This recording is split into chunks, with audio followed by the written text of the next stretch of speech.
Day I say it's Father's Day. I did a list. I sing this song about how happy I am, Jerome, you're here. How happy, and it's Father's Day, Jerome. It's Christmas, Jerome.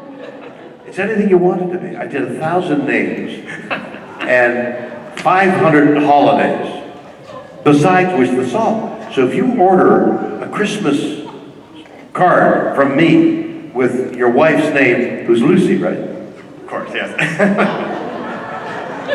I was hoping you'd say, how did you know? That would have been icing on the cake. What's your wife's name? I don't have my right. I know, sorry. That's not too good. Okay, find yourself a Lucy. And come back in 3 years and we'll have a conversation. So here's this great idea for a card that I think will be successful. But it's the audience tells you when it's successful or not. You could, I could be doing anything. Like the show coming up, Better Late Than Never, it's called, on NBC. It should be very successful. The network says, oh my God, it's so funny, and you're so funny, and everybody's so funny. Will it be successful or not? We don't know. Right. Until it opens in late August after the Olympics, sometime on a Thursday evening, I think, on NBC. And you guys will tell us whether it's successful or not. So there are so many things I've done that I wished had gotten more publicity, more attention, and I don't know why it didn't, and I don't know why some other things did. God, how did they do that? You know? There's no telling when there's a hit, no matter what it is, an album, a TV show, a movie, or play.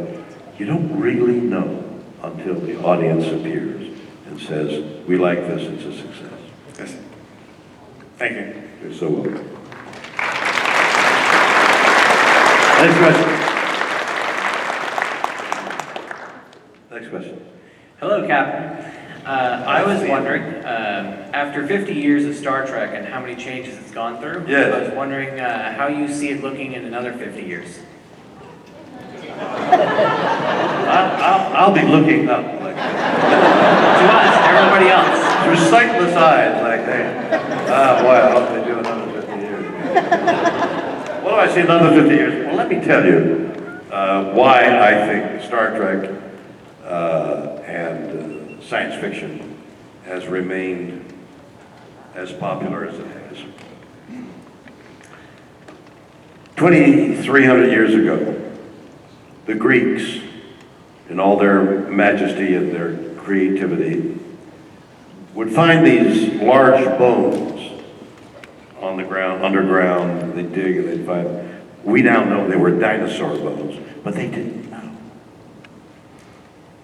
So they'd find these bones and they'd puzzle over it, and then they began to make stories about what these bones did. It was obviously a race of giants before we were here.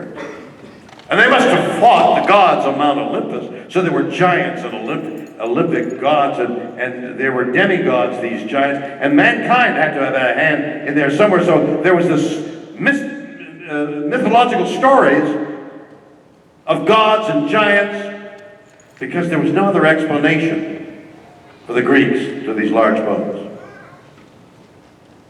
We peer out into space, both way out there, 13.5 billion years, oh my Lord, and maybe more than one universe, maybe there's 11 universes, all mixing in. And then we peer with a microscope, we look into this fascinating quantum physics, which beggars the imagination of anybody writing. You can't imagine the strangeness of what's going on in quantum.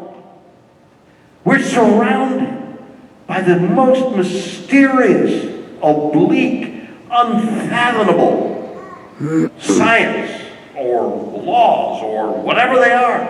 Dark matter, 95% of what we're looking at, we don't know what it is. Things you look at, you bring into existence, and then you stop looking at it, they wink out of existence. What?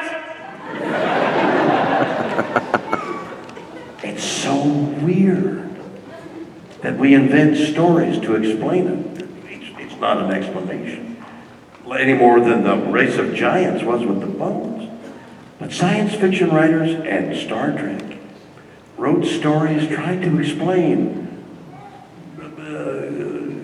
going back in time, little green men, non-carbon-based life in other galaxies, strange universe. There has to be life.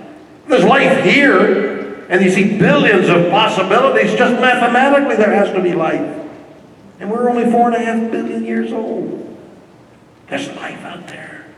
But what's the explanation?